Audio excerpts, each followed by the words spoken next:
कहानी की शुरुआत होती है एक युवा लड़के से जो सड़क किनारे शादी ब्याह का भविष्य बताने वाला ज्योतिषी बनकर अपना पहला दिन शुरू करता है। तभी एक लड़की उसके पास आती है और पूछती है, क्या मेरी और मेरे मंगेतर की शादी सच में सफल होगी? लड़का अपनी रहस्यमयी शक्ति का इस्तेमाल करता है। उसकी आंखें नीली रोशनी से चमक उठती हैं और वो उसके चेहरे की बारीकी से जांच करता है। कुछ पल बाद वह गंभीर होकर कहता है, तुम्हारे चेहरे का मैरिज पैलेस पूरी तरह डार्क दिख रहा है। ये इशारा है कि ये शादी बाहर से जितनी परफेक्ट लग रही है, अंदर से उतनी खुशहाल नहीं होगी। ये सुनते ही लड़की की दोस्त भड़क जाती है और गुस्से में कहती है, अरे भाई, आज इतना खुशी का दिन है, कुछ अच्छा तो बोलो। लेकिन ज्योतिषी शांत होकर जवाब देता है, तुम्हें मीठा झूठ सुनना है या कड़वा सच? लड़की खुद जानना चाहती है कि उसने ऐसा क्यों कहा। तब वह उसके चेहरे की तरफ इशारा करते हुए कहता है, तुम्हारी नाक का सिरा काला और फीका पड़ चुका है। तुम्हारा वेल्थ पैलेस धूल से ढका हुआ है।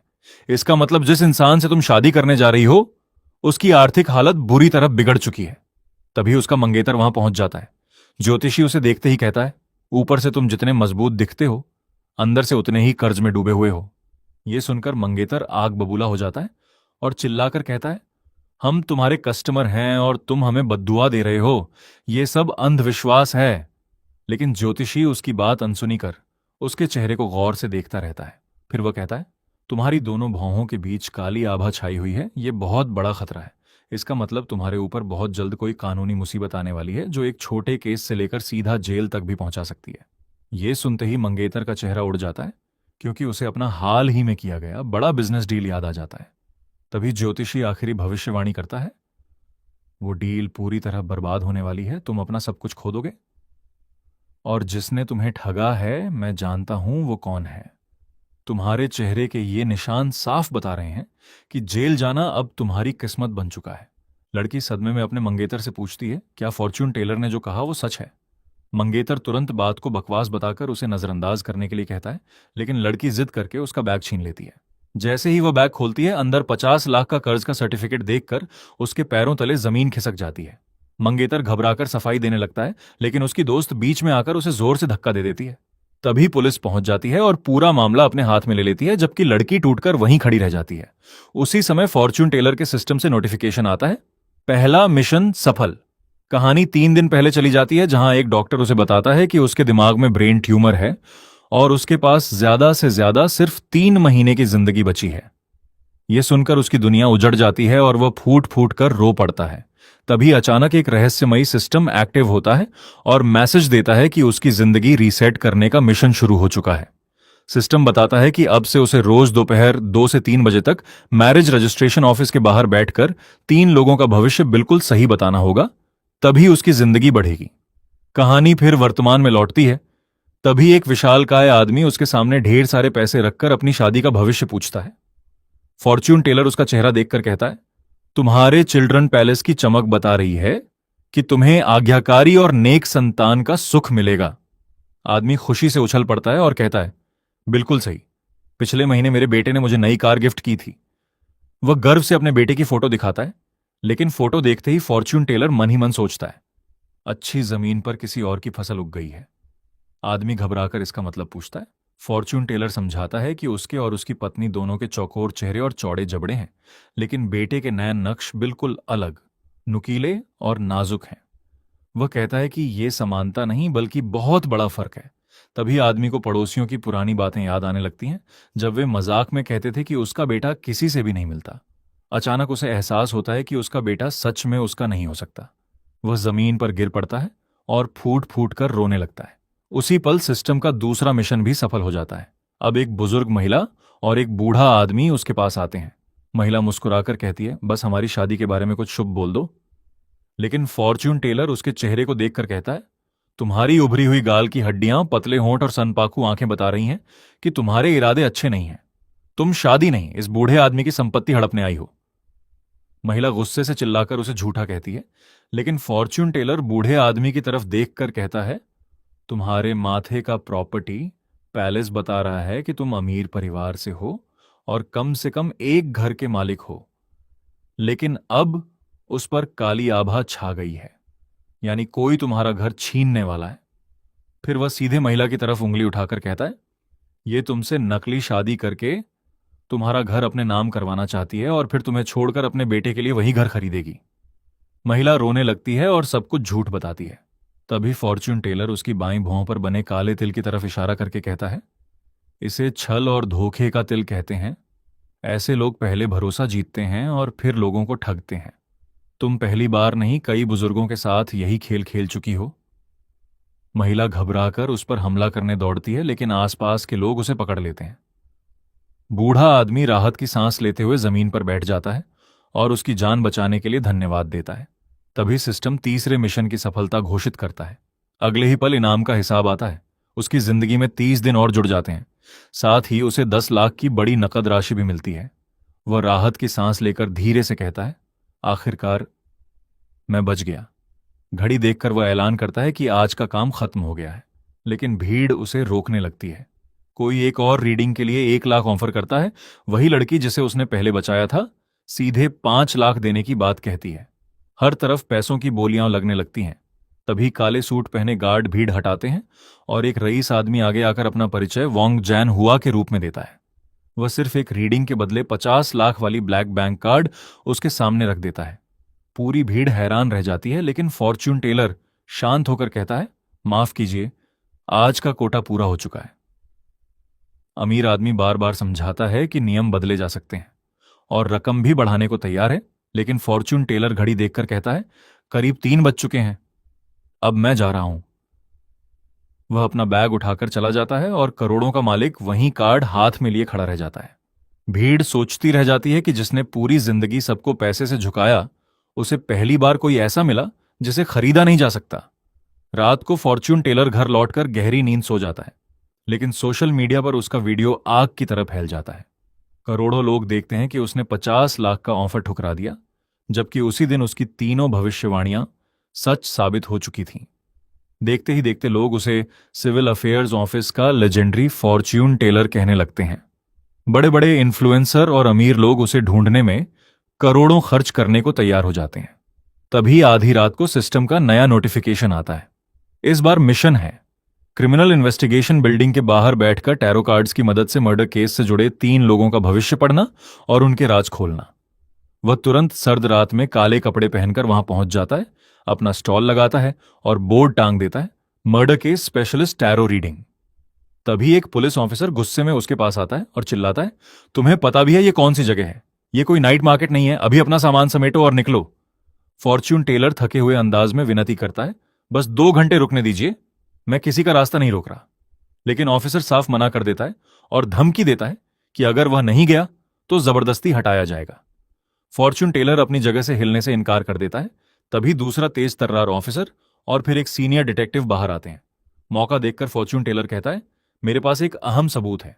डिटेक्टिव गंभीर होकर पूछता है, किस चीज का सबूत? वह शांत होकर जवाब देता है, अभी नहीं पता, क्योंकि मैंने अभी तक टैरो रीडिंग ही नहीं की। यह सुनते ही डिटेक्टिव को लगता है कि वह उनका मजाक उड़ा रहा है। वह गुस्से में उसे तुरंत वहां से जाने का आदेश देता है और बिना उसकी बात सुने वापस बिल्डिंग के अंदर चला जाता है। अचानक एक लग्जरी ब्लैक कार तेज ब्रेक की चीखती आवाज के साथ बिल्डिंग के सामने आकर रुकती है। उसमें से एक डरी हुई औरत बाहर निकलती है और भागते हुए पुलिस के पास पहुंचकर घुटनों के बल गिर जाती है। वह रोते हुए डिटेक्टिव की जैकेट पकड़कर गिड़गिड़ाने लगती है, प्लीज बताइए, मेरी बेटी मिली या नहीं? डिटेक्टिव उसे सहारा देकर उठाता है और समझाता है कि उनकी टीमें सीसीटीवी फुटेज खंगाल रही हैं और दूसरी टीम पूरे शहर में बच्ची की तलाश कर रही है। वह भरोसा दिलाता है कि कोई भी सुराग मिलते ही सबसे पहले उन्हें खबर दी जाएगी। तभी उसका पति गुस्से में पुलिस पर बरस पड़ता है। वह चिल्लाकर कहता है, 48 घंटे बीत चुके हैं। यही तो वो गोल्डन टाइम था जिसके बारे में आप लोग कहते थे। हर मिनट के साथ मेरी बेटी के जिंदा मिलने की उम्मीद खत्म होती जा रही है। तभी फॉर्च्यून टेलर आगे बढ़कर शांत आवाज में कहता है, अगर आप चाहें तो मैं मदद कर सकता हूं, बस एक टैरो कार्ड निकालिए। यह सुनते ही डिटेक्टिव भड़क जाता है और उसे डांटते हुए चुप रहने को कहता है। लेकिन बच्ची का पिता दौड़कर फॉर्च्यून टेलर के पास आता है और टूटे हुए दिल से कहता है, अगर तुम्हारे पास सच में कोई शक्ति है तो मेरी बेटी को ढूंढ दो, जितने पैसे मांगो दूंगा। फॉर्च्यून टेलर पैसों से इनकार करता है और कहता है, कार्ड्स को कट कीजिए और अपने बाएं हाथ से एक कार्ड निकालिए। पिता कार्ड निकालता है जिस पर नीले चांद के सामने 3 तलवारें बनी होती हैं। फॉर्च्यून टेलर कार्ड देखकर कहता है, ये रिवर्स 3 ऑफ स्वॉर्ड्स है। इसका मतलब है कि दर्द खत्म होने वाला है। उसी पल उसका सिस्टम एक्टिव होकर बच्ची के आसपास का माहौल स्कैन करने लगता है। सिस्टम बताता है कि वहां नमी बहुत ज्यादा है, लोहे की टकराने की आवाजें आ रही हैं और हवा में पुराने केमिकल और पेंट की तेज गंध फैली हुई है। फॉर्च्यून टेलर मुस्कुराकर कहता है, घबराइए मत, आपकी बेटी अभी जिंदा है। यह सुनते ही मां खुशी के आंसुओं के साथ जमीन पर बैठ जाती है। फिर वह पुलिस की तरफ मुड़कर कहता है, बच्ची शहर के उत्तरी हिस्से में है, पानी के पास किसी सुनसान और खुले इलाके में। वहां घंटियों की आवाज साफ सुनाई देती है। पुलिस को तुरंत समझ आ जाता है कि वह जगह एक सुनसान पोर्ट या शिपिंग डॉक हो सकती है, जहां बड़े बड़े क्रेन और क्लॉक टावर हैं।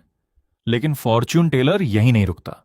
वह कहता है, किडनैपर कोई अनजान आदमी नहीं, बल्कि वही है जिसे आप लोग अच्छी तरह जानते हैं। उसके शरीर से पुराने पेंट की गंध आती है, क्योंकि वह हमेशा पेंट वाले माहौल में रहता है। यह सुनते ही पति चौंक कर कहता है, यह तो ओल्ड लियू हो सकता है। पत्नी को भी याद आता है कि कुछ दिन पहले घर की मरम्मत करने वाले कॉन्ट्रैक्टर लियू जियान मिन से पैसों को लेकर उनका झगड़ा हुआ था और जाते जाते उसने उन्हें धमकी भी दी थी। पति तुरंत याद करता है कि उस दिन उसके शरीर से पेंट की तेज बदबू आ रही थी। डिटेक्टिव तुरंत अपने लोगों को आदेश देता है, अभी के अभी लियू जियान मिन को ट्रैक करो। पुलिस की गाड़ियां सायरन बजाती हुई निकल जाती हैं, जबकि फॉर्च्यून टेलर आराम से बैठकर अपनी थर्मल मग से चाय पीता है। तभी सिस्टम बताता है कि उसके मिशन का 1/3 हिस्सा पूरा हो चुका है। करीब 1 घंटे बाद पुलिस की गाड़ियां वापस लौटती हैं। मां अपनी मासूम बेटी को सीने से लगाकर खुशी के आंसू बहाती है, जबकि नर्सें उसकी देखभाल कर रही होती हैं। डिटेक्टिव फॉर्च्यून टेलर के पास आकर बताता है कि किडनैपर गिरफ्तार हो चुका है और बच्ची बिल्कुल उसी जगह मिली जहां उसने बताया था। फॉर्च्यून टेलर विनम्रता से कहता है, इसका पूरा श्रेय पुलिस को जाता है, मैं तो बस एक साधारण फॉर्च्यून टेलर हूं। लेकिन डिटेक्टिव उसकी बात काटते हुए कहता है, इतनी भी विनम्रता मत दिखाओ। इतनी सटीक जानकारी बिना पहले से जाने कोई नहीं दे सकता। अगर तुमने केस की जानकारी छिपाई है या गैर कानूनी तरीके से हासिल की है तो यह भी अपराध है। फॉर्च्यून टेलर नाराज होकर जवाब देता है, मैंने आपसे क्या छिपाया है। तभी एक सफेद जीप तेजी से वहां आकर रुकती है। उसमें से एक महिला फॉरेंसिक डॉक्टर दौड़ती हुई आती है और कमांडर जियाओ को बताती है, नदी से मिली लाश की डीएनए रिपोर्ट आ गई है, लेकिन उसका कोई मैच क्रिमिनल डेटाबेस में नहीं मिला। डिटेक्टिव झुंझलाकर पूछता है, क्या मिसिंग पुरुषों की लिस्ट से भी कोई मैच नहीं मिला? डॉक्टर सिर हिलाकर कहती है, नहीं। कंकाल बड़ा है और पेल्विस का कुछ हिस्सा गायब होने के बावजूद बाकी हड्डियों के एंगल साफ बताते हैं कि यह एक पुरुष का शरीर है। इसलिए हमने सभी मिसिंग पुरुषों से मिलान किया, लेकिन कोई मैच नहीं मिला। वह खुद भी इस मेडिकल मिस्ट्री से परेशान दिखाई देती है। तभी फॉर्च्यून टेलर अचानक बोल पड़ता है, वो लाश किसी पुरुष की है ही नहीं। डॉक्टर और डिटेक्टिव दोनों चौंक जाते हैं। डॉक्टर पूछती है, मतलब वो महिला की लाश है? फॉर्च्यून टेलर शांत स्वर में कहता है, आपकी पूरी जांच गलत दिशा में चल रही है, इसलिए कोई मैच नहीं मिल रहा। फॉरेंसिक डॉक्टर शक भरी नजरों से उसे देखकर कहती है, हम साइंटिफिक फॉरेंसिक एनालिसिस करते हैं, अंदाजे नहीं लगाते। तीसरी, लंबर वर्टिब्रा और पेल्विक फ्रैगमेंट्स के सारे एंगल्स पुरुष की तरफ इशारा करते हैं।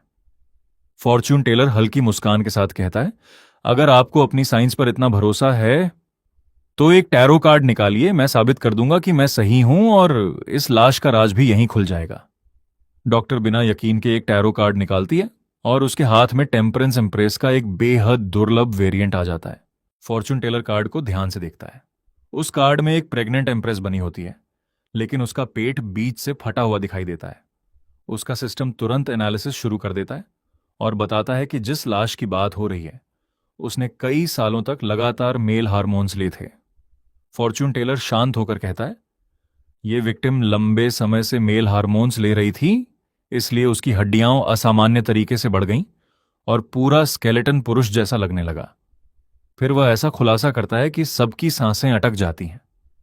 यह कोई आम लड़की नहीं, बल्कि एक प्रोफेशनल एथलीट थी, और अगर मैं गलत नहीं हूं तो इसका इवेंट थ्रोइंग और ट्रैक एंड फील्ड था। अब तो डॉक्टर भी उसे घूरने लगती है।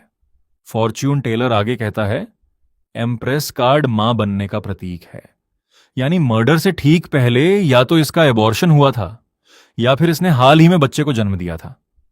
डॉक्टर तुरंत बोल पड़ती है, ये नामुमकिन है, बॉडी में यूटेरस ही नहीं है।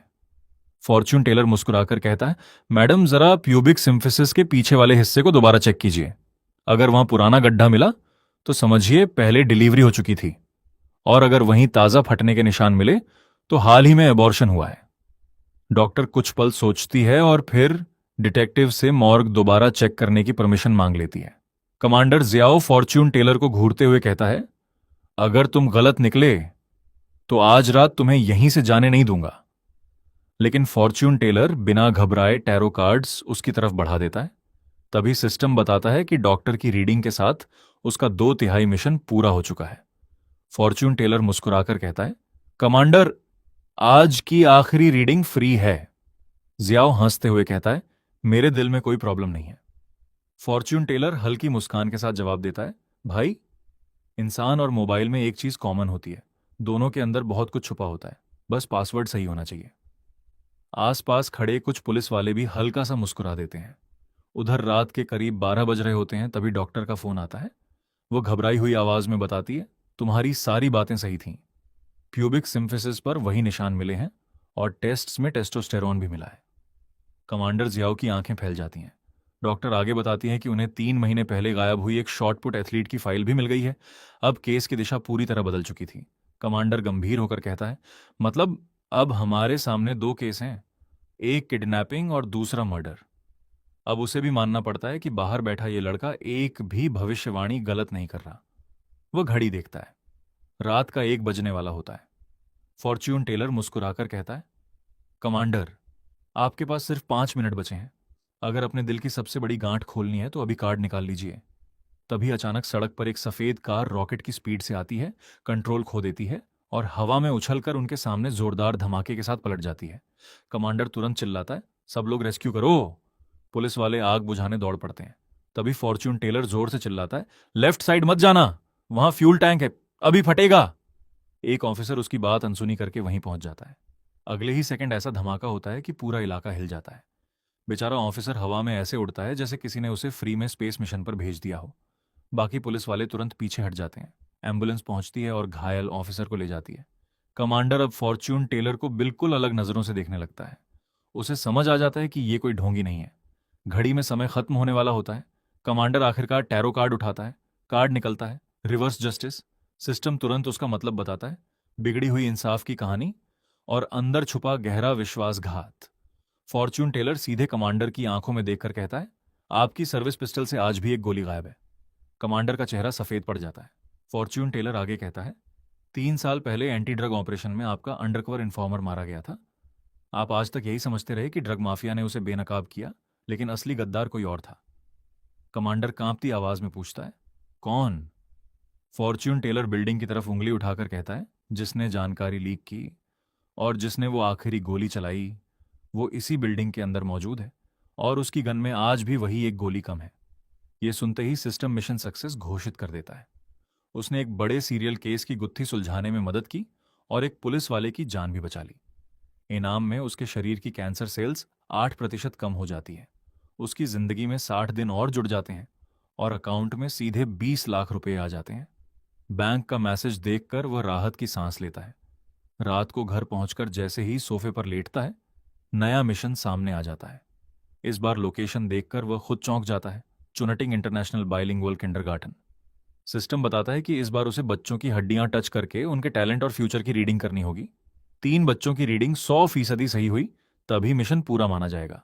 फॉर्च्यून टेलर सोचता है, वाह, अब छोटे छोटे बच्चों का इंटरव्यू भी लेना पड़ेगा। फिर उसे याद आता है कि यही शहर का सबसे महंगा स्कूल है, जहां साल की फीस सुनकर आम आदमी की ईएमआई भी शर्मा जाए। उसे समझ आ जाता है कि सिस्टम जानबूझकर हर मिशन पहले से ज्यादा मुश्किल बना रहा है। लेकिन फिर उसे अपने कैंसर और बची हुई 4 महीने की जिंदगी याद आती है। वह मन ही मन कहता है, भाई, मिशन नहीं करूंगा तो ऊपर वाला जल्दी बुला लेगा, और करूंगा तो शायद लाइफ बढ़ जाएगी। चलो फिर स्कूल ही सही। अगले दिन वह किंडरगार्टन के बाहर पहुंचता है। चारों तरफ लग्जरी कारें खड़ी थीं, जैसे स्कूल नहीं किसी मिनिस्टर की मीटिंग हो। वह अपना गत्ते का बोर्ड लगाता है, बच्चों का टैलेंट और फ्यूचर प्रेडिक्शन। तभी 2 सिक्योरिटी गार्ड डंडे लेकर उसकी तरफ आते हैं। एक गार्ड गुस्से में पूछता है, ओए, यहां क्या कर रहे हो? फॉर्च्यून टेलर मुस्कुराकर कहता है, भाई सड़क किनारे ईमानदारी से बिजनेस कर रहा हूं, जीएसटी भी नहीं मांग रहा। गार्ड भड़क कर कहता है, ये प्राइवेट स्कूल है, यहां कोई स्टॉल नहीं लगेगा, अभी सामान उठाओ और निकलो। फॉर्च्यून टेलर अपने पैरों के पास बनी लाल लाइन दिखाकर कहता है, देख लो भाई, मैं पब्लिक फुटपाथ पर हूं। स्कूल की प्राइवेट लिमिट तो उन सीढ़ियों से शुरू होती है। कानून भी पढ़ लो, सिर्फ बच्चों को ही पढ़ाना जरूरी नहीं। लेकिन गार्ड उसकी एक नहीं सुनता और कहता है, लाइन वाइन बाद में देखेंगे, पहले तुम्हारा ये स्टॉल हटेगा। और सच बताऊं, तुम्हें देखकर पूरे स्कूल का वीआईपी लुक खराब हो रहा है। फॉर्च्यून टेलर शांत रहते हुए बोला, मैं न किसी का रास्ता रोक रहा हूं, न फायर लेन ब्लॉक कर रहा हूं, और न ही इमरजेंसी रूट। फिर उसने आराम से अपना मोबाइल निकाला और गार्ड से कहा, अगर जबरदस्ती हाथ लगाया ना तो सीधे ऑफिशियल कंप्लेंट करूंगा और वीडियो सोशल मीडिया पर भी डाल दूंगा, फिर कमेंट सेक्शन तुम्हें नहीं छोड़ेगा। ये सुनते ही गार्ड का तेवर थोड़ा ढीला पड़ गया। उसने बस इतना कहा, ठीक है, लेकिन गेट से दूर रहना, पेरेंट्स और बच्चों को कोई दिक्कत नहीं होनी चाहिए। तभी लाल ड्रेस पहने एक स्टाइलिश महिला अपने छोटे बेटे का हाथ पकड़कर वहां आती है और मुस्कुराते हुए पूछती है, बताइए मेरे बेटे का फ्यूचर कैसा रहेगा। फॉर्च्यून टेलर बोला, मैं बच्चों का फ्यूचर और उनका असली टैलेंट पढ़ सकता हूं, फीस आपकी मर्जी। महिला खुश होकर बोली, इतना आसान। फिर उसने बेटे को आगे धकेलते हुए कहा, जरा देखिए, ये आगे चलकर हार्वर्ड जाएगा या येल। हमने तो अभी से उसकी पढ़ाई के लिए करोड़ों का फंड बना रखा है। तभी बच्चा चिल्लाया, मुझे हार्वर्ड नहीं, मीट खाना है। आसपास खड़े लोग हंसी रोकने लगे। फॉर्च्यून टेलर ने उसका हाथ पकड़कर बोन रीडिंग शुरू की और मुस्कुराकर बोला, हार्वर्ड और येल दोनों भूल जाइए। महिला का चेहरा तुरंत उतर गया। वह गुस्से में बोली, आपको पता भी है ये कितना होशियार है। इसके पियानो टीचर इसकी उंगलियों की तारीफ करते नहीं थकते। फॉर्च्यून टेलर गंभीर होकर बोला, सच सुन पाएंगी? महिला बोली, बोलिए। उसने कहा, इस बच्चे के लिए दुनिया का सबसे अच्छा कॉलेज कोई आईवी लीग नहीं बल्कि टॉप कुलिनरी स्कूल है। ये कुकिंग की दुनिया का जीनियस बनेगा। इतना सुनते ही भीड़ ठहाके लगाने लगी और महिला भड़क गई। मैं हर साल इसकी पढ़ाई पर करोड़ों खर्च करती हूं। Piano, horse riding, golf, private tutor, सिर्फ ट्यूशन पर ही 20 लाख से ज्यादा लगते हैं, और आप इसे शेफ बना रहे हैं। फॉर्च्यून टेलर हंसकर बोला, मैडम पैसे से टैलेंट नहीं खरीदा जाता। फिर उसने बच्चे की कलाई पकड़कर समझाया, इसकी कलाई की हड्डियां सामान्य लोगों से कहीं ज्यादा चौड़ी और मजबूत हैं। उंगलियों के जोड़ बेहद लचीले हैं। पुराने जमाने में इसे पुलिंग एंड हैमरिंग हैंड्स कहा जाता था। महिला की आंखें चमक उठी, मतलब कोई महान गुण। फॉर्च्यून टेलर बोला, बिल्कुल, वॉक ऐसे उछालने के लिए भगवान का स्पेशल एडिशन। भीड़ फिर हंस पड़ी। उसने आगे कहा, इसकी छोटी और मोटी उंगलियां इसे शानदार कंट्रोल देती हैं। हथेलियां मोटी हैं इसलिए तेज गर्मी भी आसानी से झेल लेंगी। इसका टेस्ट सेंस आम लोगों से 10 गुना ज्यादा तेज है। फिर उसने बच्चे से पूछा, पियानो अच्छा लगता है? बच्चा गुस्से से चिल्लाया, बिल्कुल नहीं, उस टीचर का टिक टिक वाला मेट्रोनोम सुनकर मेरा दिमाग पक जाता है। मां तुरंत डांटने लगी, चुप, कल ही तो दादी के लिए गाना बजाया था। बच्चा मासूमियत से बोला, वो तो सिर्फ इसलिए ताकि दादी मुझे बर्गर खिलाने ले जाएं। फिर उसने अपनी मां की तरफ देखकर शिकायत की, और आपका खाना भी अच्छा नहीं होता, बस नमक ही नमक। हमारी मेड जो मीट बनाती है ना, पहले पीली मिश्री डालती है, फिर डार्क सोया सॉस डालती है, तभी उसका स्वाद इतना बढ़िया आता है। महिला की आंखें फटी की फटी रह गईं। फॉर्च्यून टेलर बोला, देखा, यह बच्चा फ्लेवर को ऐसे पहचानता है जैसे मशीन स्कैन करती है। अगर आपने इसे जबरदस्ती पियानो में लगाया तो दुनिया एक 3 स्टार मिशेलिन शेफ खो देगी। महिला कुछ देर चुप रही, फिर हार मानकर पैसे उसके सामने रख दिए और बेटे से बोली, ठीक है, अगर तुझे सच में कुकिंग पसंद है तो मैं तुझे वहीं सीखने दूंगी। ये देखते ही बाकी पेरेंट्स भी उसके आसपास जमा हो गए। कोई बोला, मेरे बेटे को भी देखिए, ये तो हर वक्त सपने ही देखता रहता है। तभी भीड़ को चीरते हुए वही अमीर आदमी आगे आया और घमंड से बोला, रुको, दूसरा कस्टमर मैं हूं। उसने अपनी बेटी को आगे करते हुए कहा, पहले वाले बच्चे में खाना पसंद है, ये तो देखकर भी समझ आ जाता है, इसमें कौन सी बड़ी बात थी। वह हंसते हुए बोला, अगर सच में इतनी ताकत है तो मेरी बेटी को देखकर बताओ। फिर उसने गर्व से अपनी बेटी का परिचय कराया, यह है लिन शियान, पूरे स्कूल की ऑफिशियल जीनियस। 3 साल की उम्र में सैकड़ों कविताएं याद थीं, 5 साल में मेंटल मैथ्स मास्टर कर लिया और अब खुद से एडवांस कैलकुलस पढ़ रही है। भीड़ दंग रह गई। किसी ने फुसफुसाकर कहा, यही है वो चाइल्ड प्रोडिजी। आदमी मुस्कुराकर बोला, चलो फॉर्च्यून टेलर, अब इसकी बोन रीडिंग करके बताओ, कहीं ये नया आइंस्टीन है या फिर अगली मैरी क्यूरी। फॉर्च्यून टेलर बिना कुछ बोले बच्ची के सिर पर हाथ रखता है। सिस्टम तुरंत उसके दिमाग और हड्डियों का स्कैन शुरू कर देता है। कुछ सेकंड बाद रिजल्ट देखकर उसके चेहरे की मुस्कान गायब हो जाती है। रिपोर्ट बता रही थी कि बच्ची के शरीर का विकास कुपोषण और लगातार मानसिक दबाव की वजह से रुक गया है। उसके दिमाग का लॉजिक वाला हिस्सा लगभग एक्टिव ही नहीं है। वह अपनी समझ से नहीं बल्कि डर और लगातार रटाई की वजह से सब कुछ याद रखती है। सिस्टम साफ लिखता है, ये कोई जीनियस नहीं बल्कि अपने माँ बाप के दबाव में याद करने वाली मशीन बना दी गई एक मासूम बच्ची है।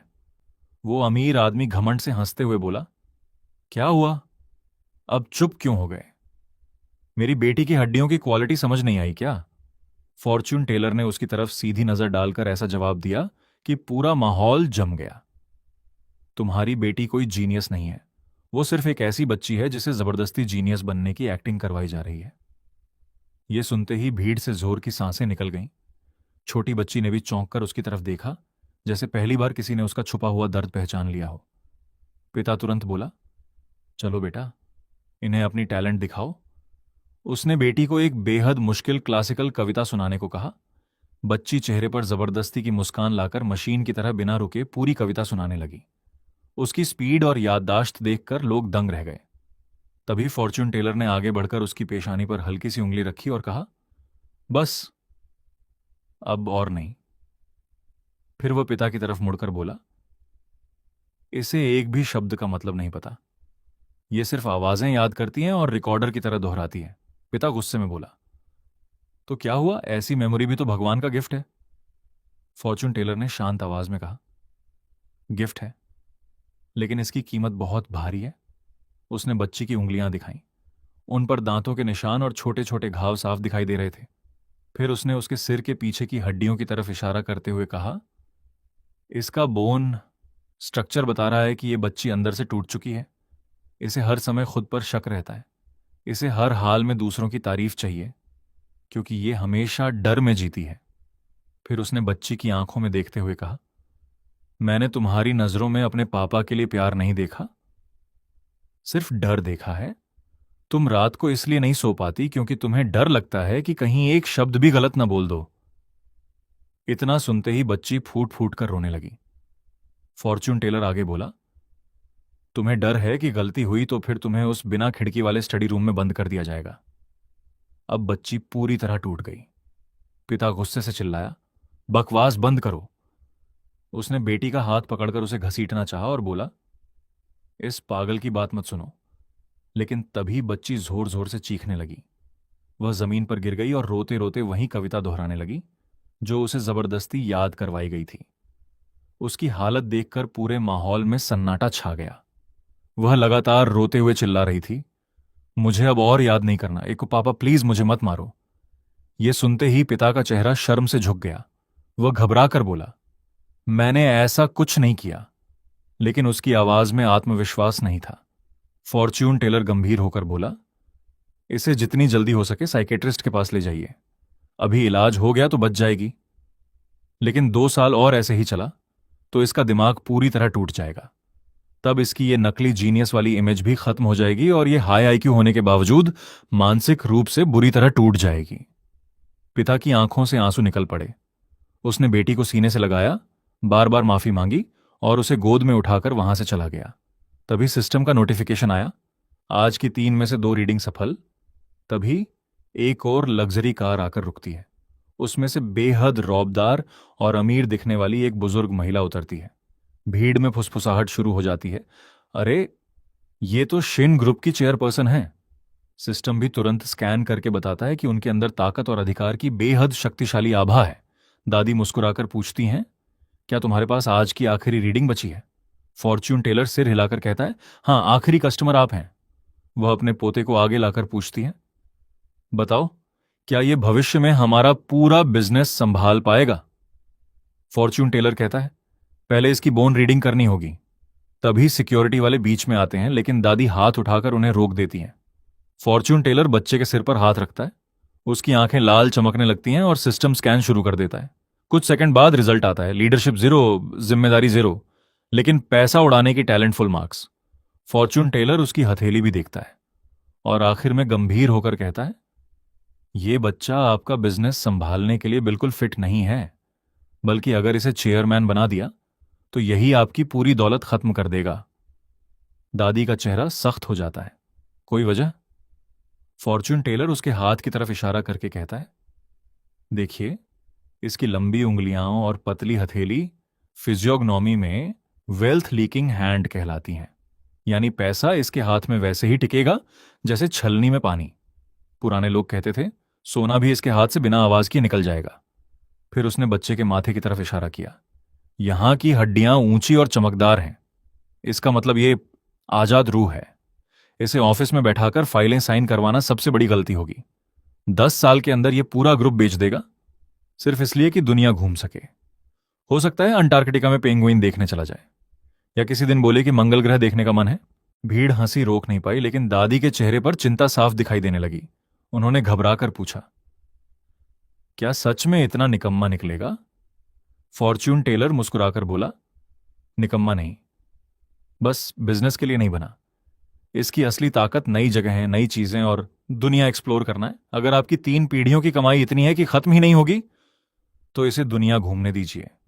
यकीन मानिए, ये चेयरमैन नहीं, दुनिया का टॉप क्लास एक्सप्लोरर बनेगा। दादी प्यार से अपने पोते की तरफ देखकर पूछती हैं, बेटा, सच सच बताओ, चेयरमैन बनना चाहते हो? बच्चा मासूमियत से पूछता है, चेयरमैन बनूंगा तो शेर का शिकार कर पाऊंगा। दादी बोली, नहीं। बच्चा तुरंत बोला, तो मुझे नहीं बनना। मुझे अफ्रीका जाना है, अंटार्कटिका भी, और बड़ा होकर मंगल ग्रह भी देखना है। किंडरगार्टन में बैठ बैठकर पढ़ाई करते करते बोर हो गया हूं। दादी जोर से हंस पड़ी। अच्छा, तो हमारा असली वेल्थ स्पेंडर यही है। फिर गर्व से बोली, हमारे परिवार ने 3 पीढ़ियों में इतना साम्राज्य बनाया है कि अगर ये पूरी दुनिया घूम भी ले तब भी खत्म नहीं होगा। दौलत बच्चों की खुशी के लिए होती है, तिजोरी में सड़ाने के लिए नहीं। उन्होंने फॉर्च्यून टेलर की तरफ देखकर कहा, आज तक किसी की हिम्मत नहीं हुई कि मेरे पोते को मेरे सामने पैसा उड़ाने वाला कह सके। तुम पहले इंसान हो जिसने सच बोलने की हिम्मत दिखाई। उन्होंने अपने बॉडीगार्ड को इशारा किया। बॉडीगार्ड तुरंत एक एक्सक्लूसिव ब्लैक कार्ड निकालकर फॉर्च्यून टेलर की तरफ बढ़ा दिया। उसने कहा, मैडम की तरफ से इनाम, और आज के बाद शिन फैमिली का नाम तुम्हारी ढाल होगा। लेकिन फॉर्च्यून टेलर मुस्कुराया, अपना बोर्ड मोड़ने लगा और बोला, माफ कीजिए, आज का टाइम खत्म हो गया। काम के घंटे पूरे तो इनाम भी कल सही। इतना कहकर उसने करोड़ों की ब्लैक कार्ड लेने से भी साफ मना कर दिया। भीड़ बस उसे जाती हुई देखती रह गई। दादी हैरान रह गई। करोड़ों की ब्लैक कार्ड सामने थी, लेकिन फॉर्च्यून टेलर बिना पीछे देखे आराम से अपना बैग उठाकर चल पड़ा। उसने मुस्कुराते हुए कहा, आज की तीनों रीडिंग पूरी हो चुकी हैं, टाइम खत्म मतलब काम खत्म। फिर हल्के मजाक में बोला, ओवर टाइम करूंगा तो ऊपर वाला भी एक्स्ट्रा टैक्स काट लेगा। भीड़ हंस पड़ी। उसने आगे कहा, जरूरत से ज्यादा पैसा कभी कभी कर्मों का लोन बन जाता है, और भाई मुझे ईएमआई नहीं भरनी। इतना कहकर उसने हाथ हिलाया और निकल गया। दादी झुककर अपना ब्लैक कार्ड उठाती हैं और मुस्कुराते हुए धीरे से कहती हैं, ये लड़का जितना रहस्यमयी है उतना ही दिलचस्प भी। उधर फॉर्च्यून टेलर घर पहुंचकर आराम से खाना खाता है, लेकिन जैसे ही फोन खोलता है उसकी आंखें फटी की फटी रह जाती हैं। सोशल मीडिया पर वही ट्रेंड कर रहा था, हर जगह हेडलाइन चल रही थी, करोड़ों ठुकराने वाला लेजेंडरी फॉर्च्यून टेलर। तभी अचानक फोन बजता है। दूसरी तरफ डिटेक्टिव श्याओ होता है। वह गंभीर आवाज में कहता है, कुछ दिनों तक ज्यादा इधर उधर मत घूमना। बड़े बड़े पुलिस अफसर तुम्हें ढूंढ रहे हैं और शिन फैमिली भी अपनी पूरी ताकत लगा चुकी है। फॉर्च्यून टेलर थोड़ा घबराकर पूछता है, मैंने कोई कानून तो नहीं तोड़ा? डिटेक्टिव हंसकर कहता है, अरे नहीं भाई, इस बार तू ट्रेंड गलत वजह से नहीं हुआ। तेरी चेतावनी की वजह से हमारे एक ऑफिसर की टांग कटने से बच गई। अगर कभी कोई दिक्कत आए तो सीधे मुझे कॉल करना। कॉल खत्म होते ही सिस्टम का नया नोटिफिकेशन आ जाता है। अगला मिशन, सुबह 9 से 11 बजे तक एंटीक मार्केट में 3 लोगों की रीडिंग करनी है और इस बार नकली और असली खजानों की पहचान करनी होगी।